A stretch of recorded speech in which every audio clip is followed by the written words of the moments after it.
সুবিধাবঞ্চিত শিশুদের সঙ্গে ইফতার করলেন মাশরাফি বিন মুর্তজা। আজ সোমবার রাজধানীর গুলশানস্থ ক্যাডেট কলেজ মিলনায়তনে শিশুদের নিয়ে কাজ করা সংগঠন স্পৃহা থেকে এই শিশুরা মাশরাফির সঙ্গে দেখা করার সুযোগ পায়। এছাড়া মিট উইথ মাশরাফি নামক একটি প্রতিযোগিতায় বিজয়ীরা উপস্থিত ছিলেন এই অনুষ্ঠানে। বিজয়ীদের অভিনন্দন জানান মাশরাফি, বলেন, অভিনন্দন জানাচ্ছি বিজয়ীদের যারা এখানে এসেছেন। আপনাদের অকণ্ঠ সমর্থনেই আমাকে সাহস যোগায় নতুন উদ্যমে এগিয়ে যেতে। কৃতজ্ঞতা জানাচ্ছি আপনাদের এই সমর্থনের জন্য।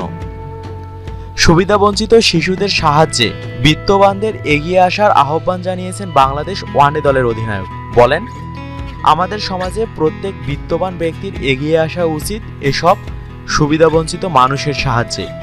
যে যার জায়গা থেকে এদের প্রতি সাহায্যের হাত বাড়িয়ে দিতে পারেন। আমি আশা করব এবছরের মতো আগামী বছরেও আয়োজন অব্যাহত থাকবে।